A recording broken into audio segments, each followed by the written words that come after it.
তো গল্পের শুরুতে আমরা এভার নামের একটি মেয়ের সাথে পরিচিত হই যে কিছুটা নিজের মধ্যেই থাকে এবং অন্যদের সাথে মেশে না। আজ যখন সে স্কুলের জন্য বাড়ি থেকে বের হলো, তার সবচেয়ে ভালো বন্ধু তামরা তার জন্য অপেক্ষা করছিল। বেরোনোর সময় তাদের কথাবার্তা থেকে আমরা জানতে পাই যে তারা একটি স্কুল ট্রিপে যাচ্ছে, যেখানে তারা অনেক মজা করবে। নিজেদের মধ্যে কথা বলতে বলতে তারা তাদের গাড়ি দিয়ে সাইকেল চালানো একটি ছেলের সাথে ধাক্কা খায়। এবার যখন বাইরে গিয়ে দেখলো, সে আবিষ্কার করলো যে ছেলেটি তাদের সহপাঠী র্যান্ডাল। সে প্রচণ্ড রেগে গিয়েছিল, কিন্তু যখন সে তামরাকে দেখলো সে পুরোপুরি শান্ত হয়ে গেল, কারণ রান্ডাল তাকে পছন্দ করত। তবে রান্ডালের প্রতি তার কোনো আগ্রহী ছিল না। রান্ডাল যখন তামরার সাথে কথা বলার চেষ্টা করছিল, তখন তার কাপড়ে পানি পড়ে যায়। এটা আসলে ডিনির কাজ ছিল, যার সাথে তার বন্ধু হান্ট এবং তার বান্ধবী জেসমিন ছিল। এই লোকগুলো প্রায় এসে রান্ডালকে জ্বালাতন করত, কিন্তু তামরার কাছে তাদের দারুণ ভালো লাগতো এবং সে তাদের সাথে বন্ধুত্ব করতে চেয়েছিল। রান্ডালের অগোছালো পোশাক দেখে এবিয়া তামরাকে জিজ্ঞাসা করলো, আমরা কি ওকে আমাদের গাড়িতে নিয়ে যেতে পারি? তামরা সরাসরি প্রত্যাখ্যান করে। এতে রান্ডাল ভীষণভাবে অপমানিত বোধ করে। স্কুলে পৌঁছানোর পর সব বাচ্চারা ভ্রমণের জন্য বাসে ওঠে। বাসে ওঠার আগে তাদের শারীরিক শিক্ষক লরেঞ্জা তাদের ফোনগুলো নিয়ে নেন এবং তাদের একসাথে জড়ো করেন, যাতে তারা ভ্রমণটি উপভোগ করতে পারে। সব বাচ্চারা বাসে ওঠার পর লরেঞ্জ তাদের বলেন, আজ আমরা এই ব্যস্ত পৃথিবী থেকে অনেকটা দূরে এমন এক জায়গায় যাব যেখানে আমরা প্রকৃতিকে কাছ থেকে দেখতে পাবো। এই ভ্রমণে আমাদের অনেক মজা হবে। এই বলে বাসটি চলতে থাকে। কিছুক্ষণ পর লরেঞ্জা বুঝতে পারে যে তারা ভুল পথে যাচ্ছে, তাই তিনি চালক বেনের সাথে কথা বলেন, কিন্তু বেন জোর দিয়ে বলে যে তারা ভুল রাস্তায় নেই। ঠিক তখনই কিছু একটা তাদের বাসের কাছে আঘাত করে, যার ফলে তারা রক্তে ভিজে যায়। বেন মরিয়া হয়ে বাসটিকে নিয়ন্ত্রণ করার চেষ্টা করে, কিন্তু এটি ভারসাম্য হারিয়ে একটি গাছে ধাক্কা খায়। প্রচণ্ড ধাক্কায় বাসে সবাই আহত হয়। একজনের নাক ভেঙে যায়। এরপর তারা দেখতে পায় কিছু একটা বাসের ছাদে উঠতেছে এবং তা ভাঙার চেষ্টা করছে। বস্তুটা আসলে কি তাদের কেউ জানে না। তারা আতঙ্কিত হয়ে পড়ে। ঠিক তখনই রেডিওতে একটি জরুরি সংবাদ প্রচারিত হয়, যেখানে একটি রাসায়নিক হামলার ঘোষণা দেওয়া হয়। নিকটতম আশ্রয় কেন্দ্রে যান এবং যে কোনো উপায়ে নিজেকে রক্ষা করুন, আপনাদের জীবন বিপন্ন হতে পারে। ঠিক তখনই বস্তুটি এবারে জানালায় তার হাত রাখে, যা সবাইকে আরো আতঙ্কিত করে তোলে। এরপর প্রাণীটি বাসের দরজায় ঠোকা দিতে আসে। এখানে লরেঞ্জা ভাবে যে এটি হয়তোবা কোনো সাহায্য প্রার্থী মানুষ। সবাই তাদের দরজা খুলতে বারণ করে, কিন্তু লরেঞ্জা জোর দিয়ে বলে যে বিপদে পড়া কাউকে তাদের সাহায্য করা উচিত। সে দরজা খুলে, কিন্তু তখনই লোকটি ভিতরে এসে লরেঞ্জাকে আক্রমণ করে। এটি আসলে একটি জম্বি। এই দৃশ্য দেখে সবাই বাস থেকে নেমে দৌড়াতে থাকে। এই বিশৃঙ্খলার মধ্যে কিডিস নামের একটি মেয়ে নিচে পড়ে যায়। এবার তাকে সাহায্য করার চেষ্টা করে, কিন্তু জম্বিটি তাকে ধরে ফেলে। এই দৃশ্য দেখে এবারকেও দৌড়াতে হয়। জম্বিটা বাসের বাকি সব বাচ্চাদের মেরে ফেলে। কুয়াশার মধ্যে কিছুক্ষণ উদ্দেশ্যহীনভাবে ঘোরার পর তারা একে অপরকে খুঁজে পায়। র্যান্ডাল তাদের বলে যে রেডিওতে তাদের বলা হয়েছিল যে একটি আশ্রয় কেন্দ্রে যেতে হবে। তার মনে হয় পাশে নিশ্চয়ই সেরকম একটি আশ্রয় কেন্দ্র আছে। তখন তারা সবাই রাজি হয়ে যায়। তাদের মধ্যে ছিল ডিনি, হার্ট, জেসি, তামরা, এবার, রান্ডাল এবং রান্ডালের বন্ধু স্টিভেন। তারা একটি বাড়ির দিকে হাঁটতে থাকে। ডিনি তাদের বলে যে এতে ভয় পাওয়ার কোনো দরকার নেই এবং তারা যা ভাবছে ব্যাপারটা মোটেও তেমন নয়। সে ছিল শুধু একজন পাগল, এর বেশি কিছু নয়। কিন্তু স্টিভেন জোর দিয়ে বলে যে তাদের এটাকে হালকাভাবে নেওয়া উচিত নয়, কারণ রেডিওতে জানা গেছে যে এই ধরনের লোক শুধু এখানেই নয়, সব জায়গায় ছড়িয়ে আছে।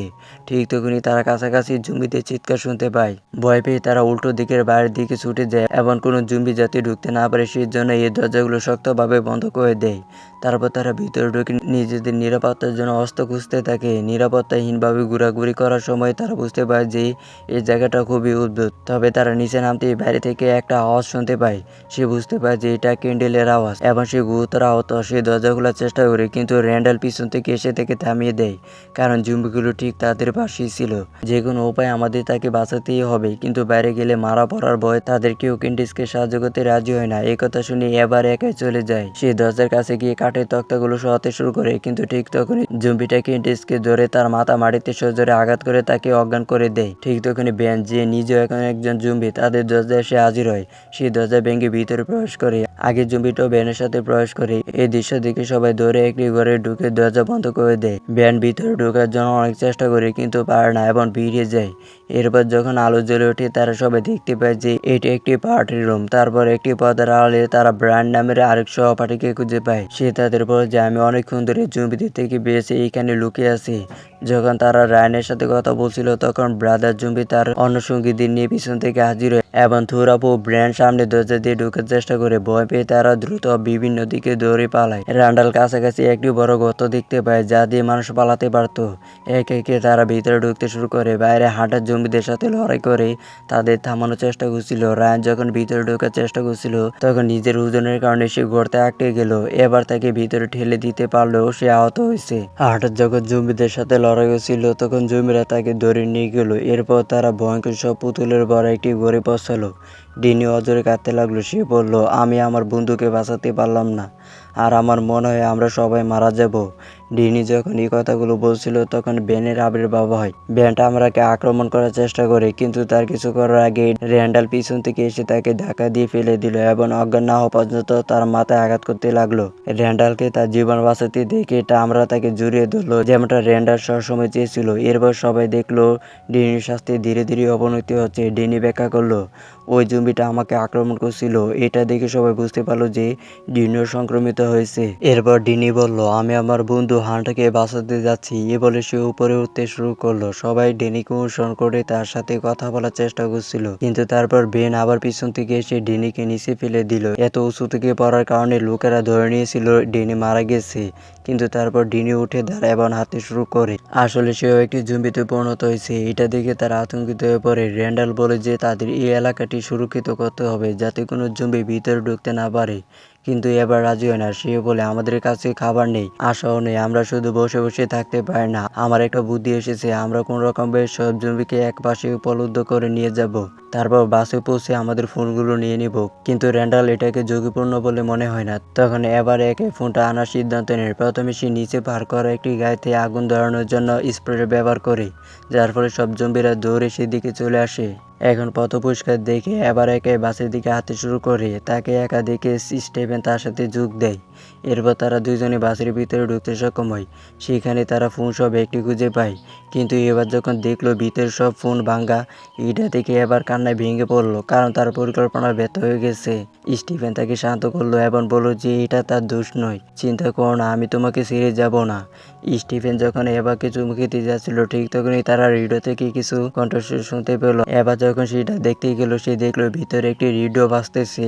এবার বুঝতে পারলো যে তাকে কোনো রাসায়নিক দিয়ে আক্রমণ করা হয়নি, বরং একটি মিথ্যা দিয়ে তাকে ভাসানো হয়েছে। ঠিক তখনই স্টিফেন এসে তার পিঠে ইঞ্জেকশন দিল। স্টিফেন এবাকে বলল, আমি দুঃখিত, কিন্তু তোমার এটা জানা উচিত নয়। র্যান্ডাল এসে বসল এবং আমরা জানতে পারলাম যে র্যান্ডালও স্টিভেনের সাথে জড়িত ছিল।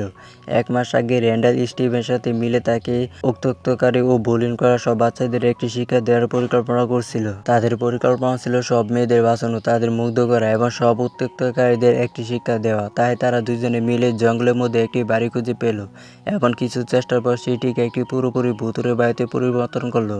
র্যান্ডাল স্টিভেনকে বলল যে চিপ নামের একটি ছেলে এই কাজে তাদের সাহায্য করবে, এবং চিপ আর কেউ নয়, সে একই জম্বি যে বাসে আক্রমণ করেছিল। আসলে চিপ যখন ছাত্র ছিল তখন সেও কিছু উত্ত্যক্তকারী দ্বারা হয়রানির শিকার হয়েছিল।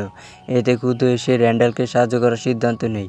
এরপর গল্পটি বর্তমানে ফিরে আসে, যেখানে চিপও বাসে প্রবেশ করে। সে তার মুখোশ খুলে ফেলে এবং সবাইকে বুঝিয়ে দিল যে কোনো উপায়ে তাদের পরিকল্পনাটি অবশ্যই বাস্তবায়ন করতে হবে। র্যান্ডাল বলে, তুমি খুব ভুল করেছ, তোমার লরেন্সকে হত্যা করা উচিত হয়নি। আসলে আমি তো তোমাকে শুধু তাকে অজ্ঞান করে দিতে বলেছিলাম। চিপ প্রকাশ করে যে বাসের ড্রাইভার ব্রেনও তার সাথে জড়িত ছিল। প্রকৃতপক্ষে লরেঞ্জা এবং ব্রেন স্কুলের সহপাঠী ছিল এবং এই ছেলেদের মতোই লরেঞ্জা ব্রেনকে অনেক হেনস্থা করত।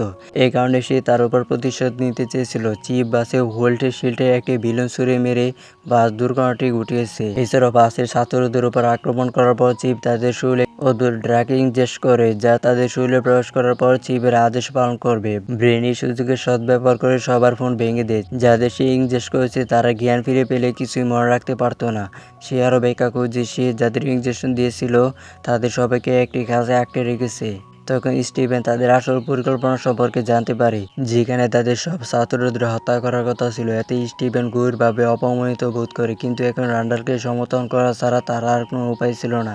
এদিকে এবার তাদের কথাবার্তা শুরু, কিন্তু ঘুমের ঔষধের প্রভাবে তার নিজের শরীরের উপর কোনো নিয়ন্ত্রণ ছিল না। যাই হোক, র্যান্ডাল এবং স্টিভেন চলে যাওয়ার সময় এবার পালানোর চেষ্টা করে, কিন্তু চিপ তাকে দেখতে পেয়ে ধরে ফেলে এবং পিছনে ছুড়ে দেয়। এরপর আবার চিপকে ধাক্কা দিয়ে ফেলে দেয় এবং একটি বাক্স দিয়ে আঘাত করে তাকে অজ্ঞান করে ফেলে। ফেলে। এই দেখে আমরা দেখি র্যান্ডাল স্টিফেনকে সেই বিল্ডিংয়ের একটি কাছে নিয়ে আসে, যেখানে সে ডিনি, হান্ট এবং অন্য সব ছাত্রদের বন্দী করে রেখেছিল। র্যান্ডাল আবারও জম্বির ড্রাগ দিয়ে সবাইকে ইনজেস্ট করে। এরপর সে স্টিফেনকে বলে ঠিক যখন সে বলবে তখন যেন সে কাছে গেটটা খুলে।